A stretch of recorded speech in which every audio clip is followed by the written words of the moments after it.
coup de projecteur cette semaine sur cette pandémie qui fait des ravages depuis plus de 30 ans. La lutte contre le sida porte ses fruits. L'ONU parle de recul de la maladie, mais le combat est loin d'être terminé. L'année dernière, 35 millions d'humains vivaient avec le VIH. L'Afrique demeure le continent le plus touché. Décryptage. Washington Forum.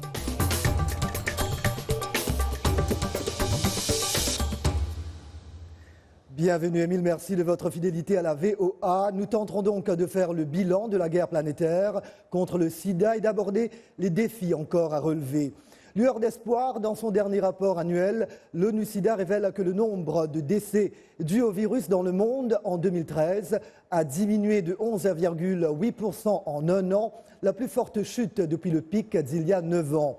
Le nombre de nouvelles infections a également légèrement reculé, passant de 2,2 millions de cas en 2012 à 2,1 millions en 2013. À Melbourne, en Australie, il n'est toutefois pas question de se reposer sur ses lauriers. Le compte-rendu de Robert Daguillard. Une minute de silence à l'ouverture ce lundi de la conférence internationale sur le sida. C'est suite à la mort de 6 délégués néerlandais dans le crash de l'avion malaisien qui a été abattu dans l'est de l'Ukraine. Françoise Barré-Sinoussi, présidente de l'International AIDS Society, première société internationale indépendante de chercheurs et médecins contre le VIH-Sida. Tonight, for the next minute, que cette minute de silence représente notre douleur, notre colère et notre solidarité. Parmi les victimes, Joop Langer, réputé chercheur néerlandais, et Caroline van Tongeren, sa compagne, tous les deux engagés depuis longtemps dans la lutte contre le sida. Malgré cette triste atmosphère à Melbourne, certains orateurs ont rappelé que s'il n'y a toujours pas de vaccin contre le sida, de gros progrès ont été réalisés ces dernières années. Parmi eux, Bill Clinton, l'ancien président américain. Nous voici donc ici et maintenant dotés des moyens de traiter le VIH et le sida et d'arrêter sa transmission.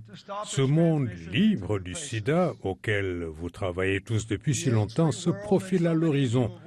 Il nous faut maintenant accélérer nos efforts. Merci de tout ce que vous avez fait et ferez encore à l'avenir. Selon les Nations Unies, 55% des 35 millions de personnes atteintes du VIH-Sida dans le monde vivent en Afrique subsaharienne. Robert Daguillard, La Voix de l'Amérique à Washington. Merci Robert. Accueillons nos invités, deux belles dames, pour nous accompagner tout au long de l'émission. À Abidjan, Dr Mamé Touré, directrice de la branche ivoirienne de l'ONG internationale JH Piego, affiliée à l'université Johns Hopkins aux États-Unis. ONG qui intervient notamment dans la lutte contre le VIH-Sida, Dr Touré qui est d'origine sénégalaise. Et avec moi sur ce plateau, un visage connu, ma collègue Linor Moudou, correspondante santé de la VOA. Bienvenue mesdames. Alors quelques repères rapides avant d'entrer dans le vif du sujet. Chaque jour, 5700 personnes sont infectées par le VIH ou le virus de l'immunodéficience humaine. En 2013, 1,5 million d'individus sont morts à cause du sida. En Afrique subsaharienne, 24,7 millions de personnes, dont 58% de femmes, sont atteintes. On y recense environ 70% de l'ensemble des nouvelles infections et 1,1 million des décès liés au sida. Des chiffres qui continuent à inquiéter sur le continent africain. Linor, ce nombre est-il dû principalement à un manque de médicaments, c'est-à-dire l'accès trop inadéquat aux traitements antirétroviraux, les ARV ? Oui, bon, essentiellement, on ne dirait pas, non, peut-être, selon les observateurs, c'est dû à un certain nombre de facteurs.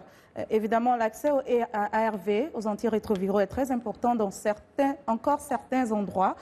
Quand vous voyagez, j'ai fait quelques déplacements, notamment en Afrique, où il y a des centres de santé qui étaient à court de médicaments. Bon, on sait qu'il y a un programme comme le PEPFAR qui a financé de façon conséquente la lutte contre le sida, donc qui a permis à beaucoup d'ONG, de centres de santé, d'experts, avoir accès à ces ARV et les donner de façon gratuite aux populations. Donc, il y a quand même eu des avancées dans ce domaine, mais les experts aussi parlent du fait que le manque de dépistage est un facteur assez important quand on parle des décès. On y reviendra d'ailleurs tout à l'heure. Docteur Touré, alors que reste-t-il à faire en Afrique pour stopper la transmission de la maladie et améliorer l'accès aux ARV? Merci beaucoup, Jacques. Je crois qu'il reste deux choses importantes à faire. D'abord, ce qu'on a appelé la prévention combinée, comme son nom l'indique, combiner des stratégies de prévention et de traitement, des stratégies de prévention comme la circoncision, qui aujourd'hui a prouvé son efficacité, l'utilisation des préservatifs, mais aussi l'utilisation large des traitements, des antirétroviraux et aussi les stratégies de la prévention pour la transmission mère-enfant. Traitement, le deuxième axe, c'est vraiment passer à l'échelle en ce qui concerne les traitements. Les traitements sont aujourd'hui standardisés. Le traitement du VIH est encadré et standardisé. Ça a été réduit jusqu'à 1 comprimé par jour. Et aujourd'hui, on n'a pas besoin de compétences hautement médicales pour administrer le traitement. En d'autres termes, il faut élargir le spectre de prescription des traitements antirétroviraux pour atteindre le maximum de patients.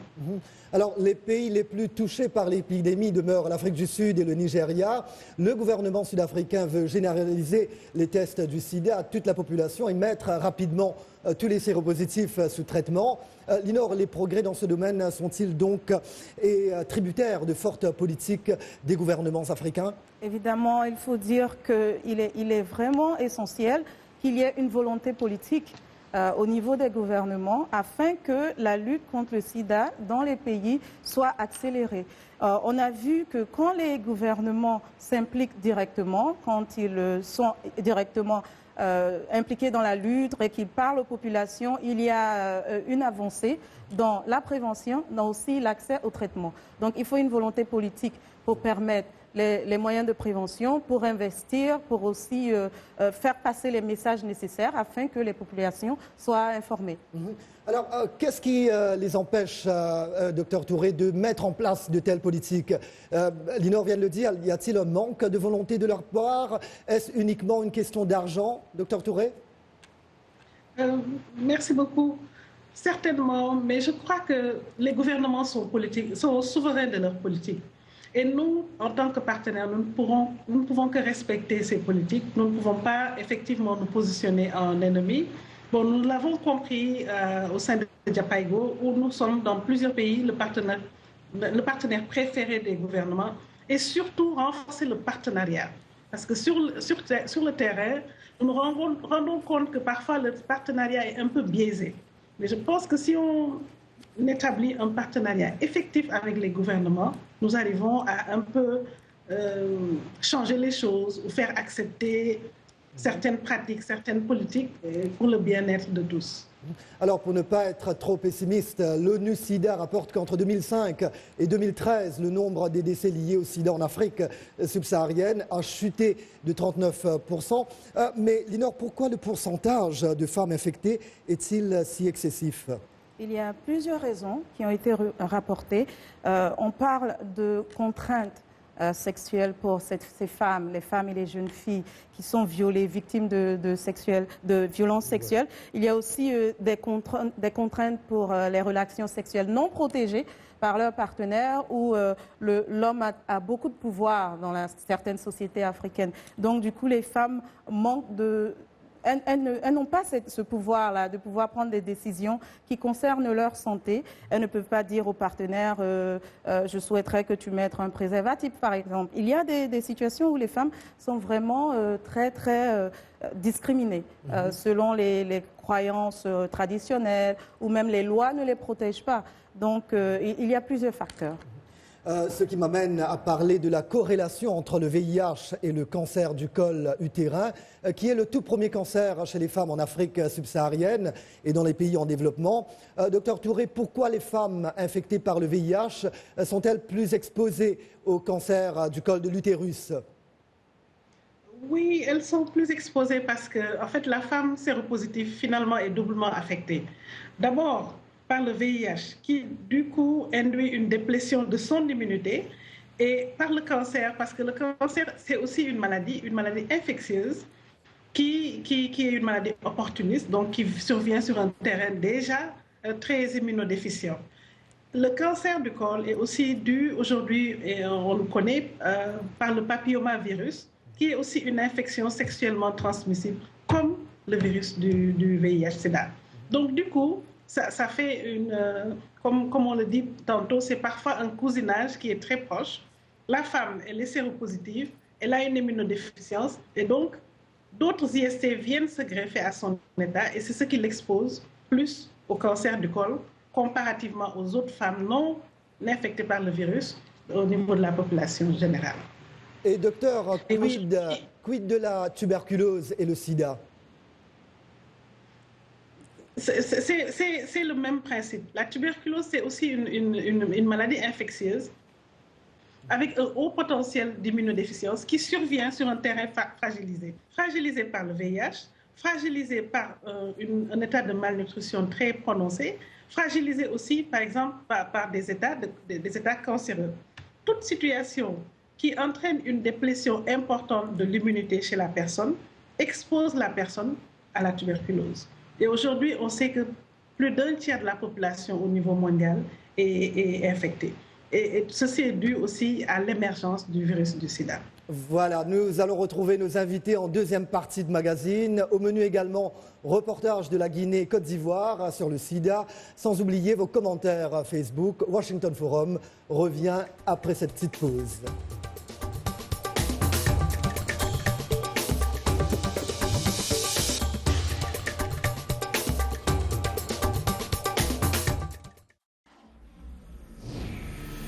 La Voix de l'Amérique, c'est votre information, votre partenaire interactif. L'excellence journalistique, des professionnels reconnus, des nouvelles du monde entier et bien sûr une fenêtre sur l'expérience américaine à la radio, la télévision, sur Internet et téléphone portable. La VOA, une information vérifiée, les temps forts de l'actualité en temps réel sur le terrain grâce à nos reporters déployés sur les 5 continents et notre rédaction centrale à Washington qui vous propose des programmes en plus de 40 langues différentes. La VOA, c'est aussi l'actualité américaine. Avec nous, découvrez les États-Unis. Le partage de l'information, les médias sociaux, des blogs, des vidéos de nos citoyens journalistes. La Voix de l'Amérique, c'est une information fiable, objective, des opinions libres de toute censure, des échanges d'idées à l'échelle mondiale. Prenez part au débat. La VOA, toujours au cœur de l'actualité. Toujours avec vous. Restez informés.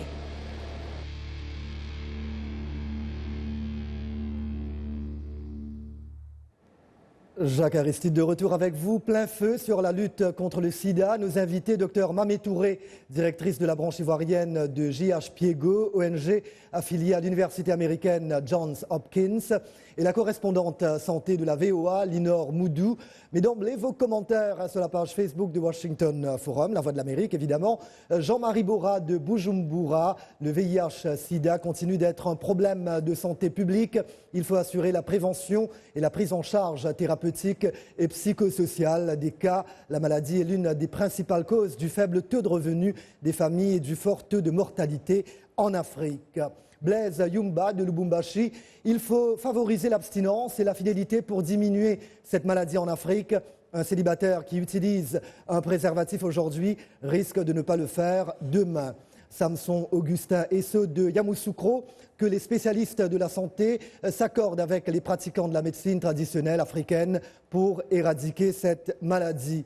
Et Alphonse Mbouaki de Kinshasa, si l'on diminue le coût des ARV, pour tous, les pauvres auront accès à ces médicaments et le risque de transmission va reculer, surtout de la mère à l'enfant. Et maintenant, en direction Côte d'Ivoire, où un projet de prise en charge médicale des populations hautement vulnérables est en train de leur redonner de l'espoir. Il s'agit d'une clinique confidentielle joliment appelée la clinique de confiance d'Abidjan. Reportage de Déborah Olapaté et Emaniani de la RTI, notre chaîne partenaire en Côte d'Ivoire. Merci à nos amis de la RTI d'avoir partagé avec nous ce reportage. Des 35 millions de personnes porteuses du VIH dans le monde, plus de la moitié l'ignorent, faute de s'être fait dépister. Et la déclaration de Melbourne porte justement sur le dépistage pour tous et dénonce les discriminations aux législations répressives. Linor, justement, qu'attend-on de cette conférence mondiale de Melbourne ? qu'il s'ensuive des actions concrètes. Vous savez, les conférences, les grandes rencontres autour du sida, du HIV, il y en a eu beaucoup. Mais c'est important qu'après les déclarations, après les papiers qu'on signe et tout ce qu'on dit comme action à mener, quand les personnes retournent chez elles, quand les gouvernements et les acteurs politiques et sociaux retournent chez eux, c'est important qu'il y ait des actions qui soient mises sur pied afin de pouvoir concrètement avancer dans tout ce qui a été décidé durant ces rencontres-là. Donc voilà, des actions concrètes pour avancer. Et docteur, j'imagine que vous partagez l'avis de Linor. Donc évidemment, il y a pas mal de blablabla, mais il faut également passer à l'action à un certain moment. Tout à fait, je suis tout à fait d'accord. Et en fait, ces populations vulnérables sont vulnérables pour deux raisons. D'abord, vulnérables par rapport au VIH, mais aussi vulnérables du fait de la discrimination, de la violation des droits de l'homme dont elles sont sujettes, et aussi de la stigmatisation. Donc, à mon avis, la meilleure protection doit se focaliser sur ces deux axes-là. Et il faut une lutte intégrée pour pouvoir mieux protéger ces personnes et leur offrir les services de manière générale, les services de soins, les services psychosociaux dont elles ont besoin. Et Linor, vous le disiez tout à l'heure, l'Organisation mondiale de la santé craint une explosion de l'épidémie dans les populations vulnérables. L'OMS appelle pour la première fois les homosexuels à prendre un traitement à titre préventif. Ces populations vulnérables comprennent également les travailleurs du sexe, les usagers de drogue et ces jeunes filles confrontées à des rapports sexuels sous contrainte. Vous le disiez tout à l'heure, Linor. Alors, docteur Touré, comment donc mieux protéger ces personnes ? Donc, comme je le disais, je crois que la protection est double et elle doit être intégrée. Non seulement il faut qu'on arrive à améliorer l'accès aux services de soins et les services cliniques à ces personnes, mais aussi au niveau social, il faut qu'on arrive à réduire la discrimination, la stigmatisation dont ces personnes sont sujettes tous les jours. C'est compliqué, c'est en fonction des environnements au niveau desquels elles évoluent. Mais fondamentalement, je crois que la protection doit être double, doit être renforcée et doit être intégrée.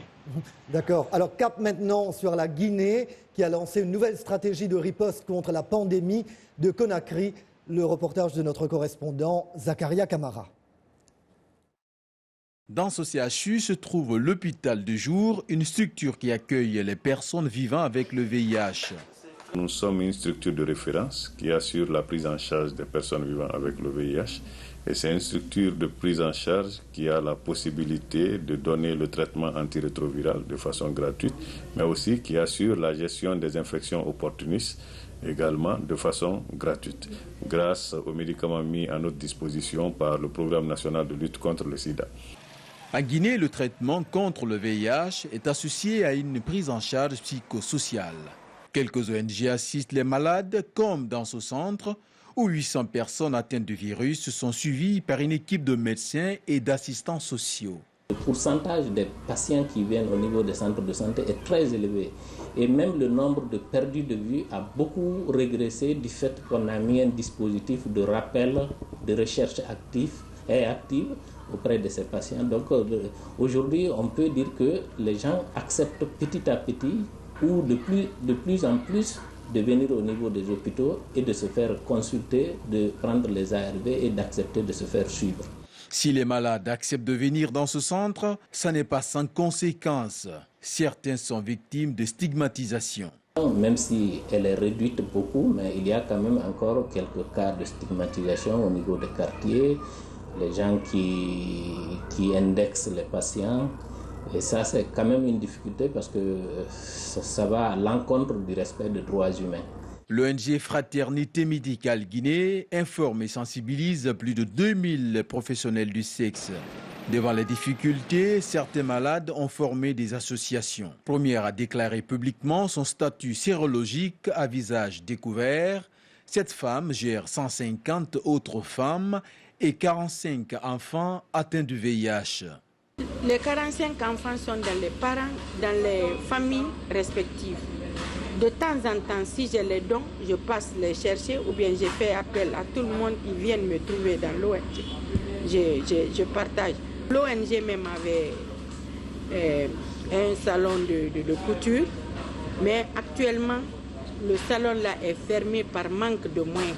La lutte contre le sida en Guinée est particulièrement orientée vers les personnes à haut risque, notamment les homosexuels et les prostituées. Selon une étude démographique et de santé, la prévalence est de 12% en 2012 chez les professionnels du sexe contre 34% en 2005.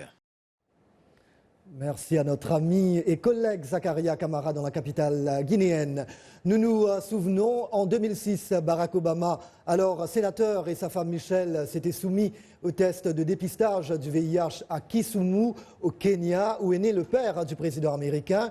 Signal fort contre la stigmatisation. Mais Linor, la stigmatisation, est-ce un mal qui perdure en Afrique? Oui, malheureusement, c'est une réalité qu'on observe tous les jours. Vous avez des personnes qui ont peur de révéler leur statut à cause de la stigmatisation. Il y a des personnes qui perdent leur emploi. Il y a des personnes que les familles abandonnent. Mais il faut dire que quand on parle de la stigmatisation concernant le problème du HIV, ce n'est pas seulement en Afrique qu'on le constate. Je parlais justement il y a 2 jours à une dame qui, elle, est directrice d'une ONG ici à Washington, qui parlait du fait qu'il est difficile, l'un des défis qu'ils ont au sein de leur ONG, c'est le fait que les personnes avec lesquelles elles travaillent sont victimes de stigmatisation. Donc ce n'est pas seulement en Afrique. Je pense que quand on parle HIV, la stigmatisation, malheureusement, vient avec. Oui, malheureusement. Toujours associé. Toujours. Alors, l'ONU-SIDA s'est donné pour objectif de mettre un terme à la pandémie en 2030. L'actuel recul du sida peut-il vraiment laisser entrevoir la fin de la maladie d'ici à 15 ans, docteur Touré? Oui, je suis quand même optimiste. Et je suis persuadée qu'on peut y arriver. Parce que ça fait plus de 20 ans que je suis là-dedans, et je suis une combattante vraiment persuadée et passionnée de la lutte contre le VIH-Sida. Je crois que depuis 20 ans, on a vu des progrès, on a eu des évidences. De plus en plus, des personnes, des experts très intelligents proposent des solutions effectives. C'est un peu un learning by doing, mais on est en train d'y arriver. Les mentalités commencent à changer et les traitements sont efficaces. Donc je pense qu'on peut y arriver, on peut être vraiment proche de cet objectif. Mais Linor, un tel optimisme ne risque-t-il pas de provoquer un certain relâchement dans cette guerre contre le sida? Parce que nous l'avons vu, l'Afrique est loin d'être sortie d'affaires. Oui, bon, l'Afrique est loin d'être sortie d'affaires, mais il faut être optimiste. Je pense que c'est vrai, on a vu dans le cas au départ, quand il y avait cette approche ABC, où les gens se sont dit, OK, si j'utilise le préservatif, ça va, il n'y a plus de problème, je peux avoir une relation avec tout le monde, une relation sexuelle sans m'en soucier. Alors, il y a eu aussi le problème quand on a parlé du fait que quand les hommes ont l'excision, c'est une manière de protéger, une façon de protéger contre le sida. Donc le problème qu'on avait vu avec ça, c'était le fait que certains hommes se disaient « Ok, bon, si moi j'ai subi cette opération, peut-être que je n'ai pas besoin de me protéger ». Donc c'est vrai que quand on a certaines avancées, on peut avoir la menace d'un certain relâchement dans le comportement des individus. Mais il faut rester optimiste et il faut que les messages soient multipliés et toujours qu'on ne relâche pas. Et loin de moi, effectivement, de jouer aux oiseaux de malheur. Alors, n'empêche, le VIH a été isolé en 1983. 31 ans après, le virus tue encore des millions. La question est simple, pourquoi n'y a-t-il toujours pas de vaccin pour terrasser cette maladie qui a tué 2 fois plus de personnes que la Première Guerre mondiale? Docteur Touré. Oui, c'est vrai que ça fait quand même 31 ans, mais nous connaissons un peu le problème du vaccin. Parce que le virus du sida a une capacité extraordinaire et très rapide de mutation. Et scientifiquement, c'est ça qui constitue un grand frein par rapport au développement d'un vaccin. Et je dirais que si on le comporte à beaucoup de fléaux auxquels nous avons fait face, 31 ans, c'est long, ce n'est pas en termes d'individus. Oui, quand on regarde le nombre de personnes tuées, effectivement, c'est effarant. Mais moi, je crois qu'en termes de délai de réponse, on est encore plus ou moins dans les temps. Et je pense que vraiment, très prochainement, on pourra avoir des avancées qui sont beaucoup plus spectaculaires. Linor, je vais être peut-être un petit peu cynique, mais vous avez des gens, notamment en Afrique, qui disent que les grands laboratoires de ce monde n'ont aucun intérêt financier de développer un remède, un vaccin pour éradiquer cette maladie. Oui, ce sont des commentaires qu'on entend souvent parce que les gens se disent c'est une maladie qui finalement devient assez fructueuse pour les business, n'est-ce pas? Parce que ça coûte assez cher pour entretenir des malades pendant 20 ans, 30 ans. Ce sont des commentaires qu'on entend, mais je pense que même ces laboratoires qui sont dans le business de santé ont aussi peut-être des personnes qu'elles connaissent, dont elles ont intérêt que ces personnes aussi se sentent bien. Donc je me dis que quelque part, c'est ce qu'on entend, des personnes qui disent non, c'est vrai que tout le monde a intérêt à ce qu'on trouve un remède, un traitement pour le sida et les chercheurs travaillent à ce niveau. Eh bien, on va terminer sur cette note. Voilà, merci à nos invités, Dr Mamé Touré de l'ONG JH Piego et la correspondante santé de la VOA, Linor Moudou. Petit clin d'œil à nos radios et télépartenaires. Et là, je salue mes confrères de MNTV au Congo-Brazzaville. Et bien évidemment, merci à vous, chers amis de la VOA. Merci de nous avoir accueillis chez vous. C'était Jacques Aristide à Washington. Je vous dis à très bientôt. Take care.